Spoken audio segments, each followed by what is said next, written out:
खेती में महिलाओं की भागीदारी और उनकी जो योगदान है, भूमिका है, बहुत महत्वपूर्ण है, वो बढ़ती जा रही है। लेकिन किसानों का दर्जा या किसानों का पहचान या अस्तित्व जो है, किसानों का दर्जा उन्हें नहीं दिया जा रहा है। And that is an important question. I think the most important question that women farmers face is about the lack of recognition and not being given the whole status as farmers despite their growing presence, contribution and role in agriculture actually. So which has actually been very very significant.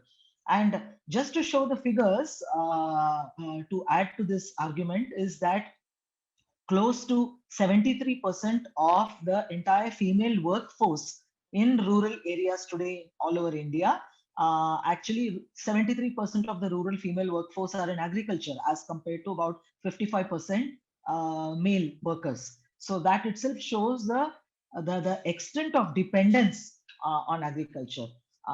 तो इन आंकड़ों को तो मैं हिंदी में रख नहीं पाऊंगी, लेकिन 73% महिलाएं जो आज ग्रामीण इलाकों में हैं आज देश में, वो सारे ही खेती पर आज निर्भर है, जबकि 55% मेल वर्कर्स हैं उस पर डिपेंडेंट। तो इससे हमें पता चलता है कितने लोग।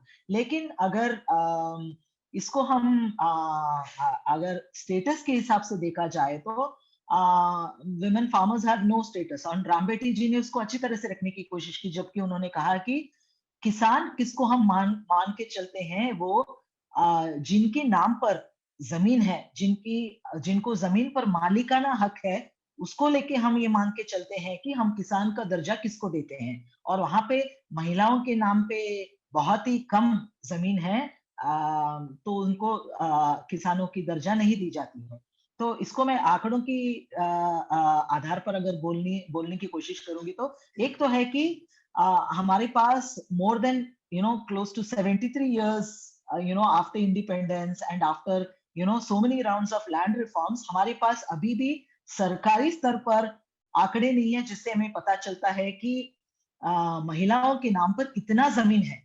We don't have accurate gender disaggregated data even today about the extent of land that women actually own, and what is the extent of landlessness on the other side for women. So that is so important actually in order to be able to even think of land reforms in favor of women.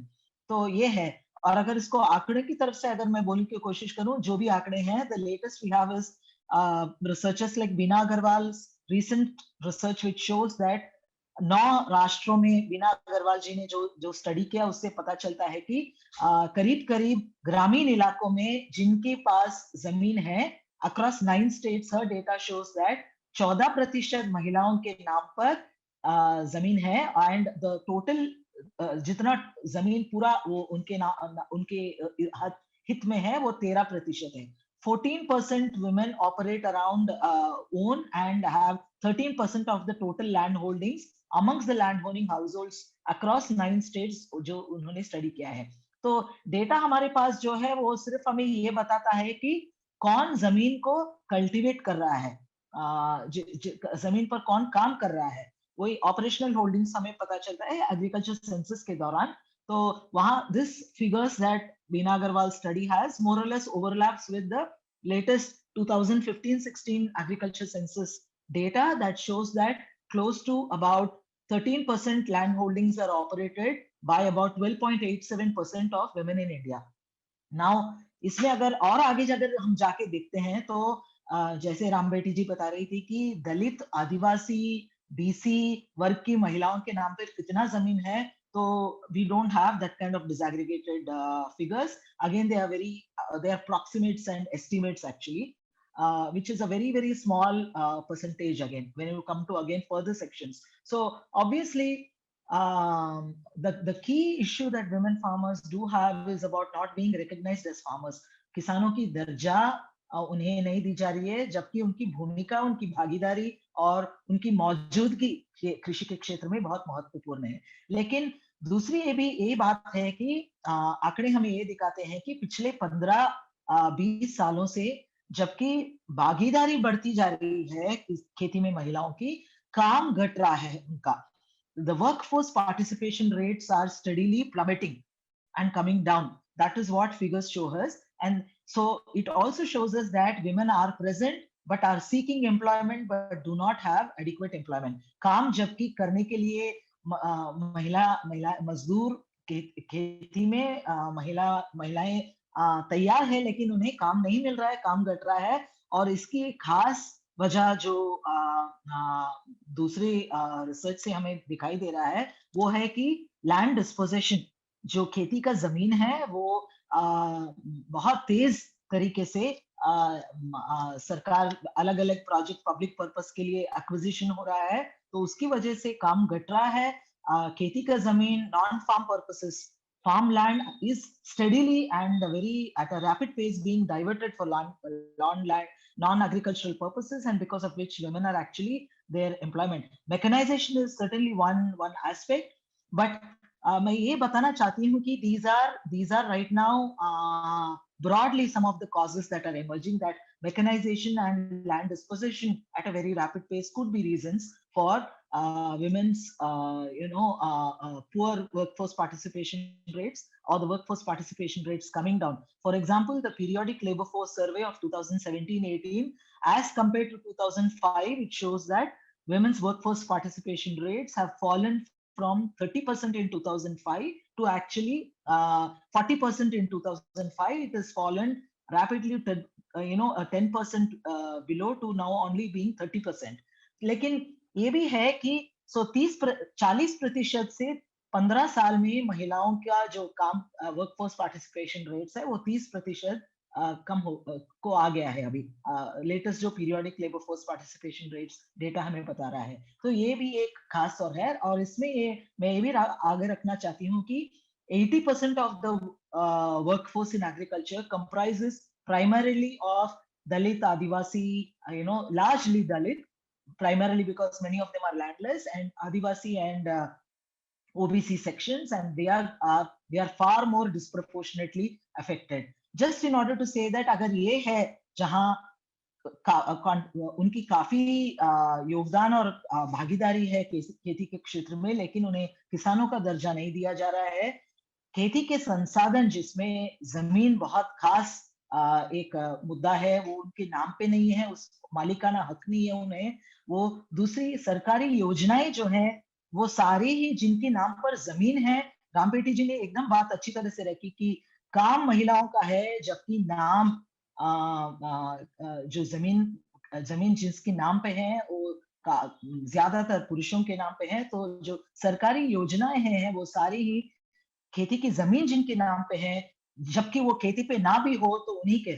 Most agricultural schemes we also see PM Kisan Samman Nidhi, the 6,000 rupees, the latest data from there also reveals increasingly both central and state, all agricultural schemes, including key investment support schemes, go to those who own land in their names, not to necessarily those who cultivate the land, which is the category of, women farmers primarily belonging to Dalit, Adivasi, OBC sections who are landless or in whose names the land does not exist. So what we actually learned from this is a lot of the schemes are increasingly getting asset ownership centric, and there is a way in which it also ends up going also into the wrong hands.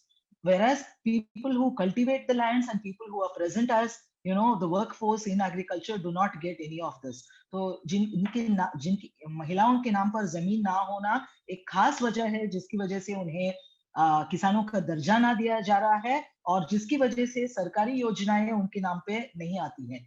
और दूसरी बात कि काम घट रहा है, जबकि so women are present. What we understand from this is there is an overwhelming presence of women in the agricultural workforce and in agriculture, but under adverse conditions where they do not have work, even though they are seeking work and employment. And on the other hand, in a context where they are not recognized as farmers, nor do they get access to government support services in the forms of subsidies, schemes, credit, and marketing services. I also saw a question by somebody, कोई पूछ रहा था कि महिलाओं की marketing को लेकर.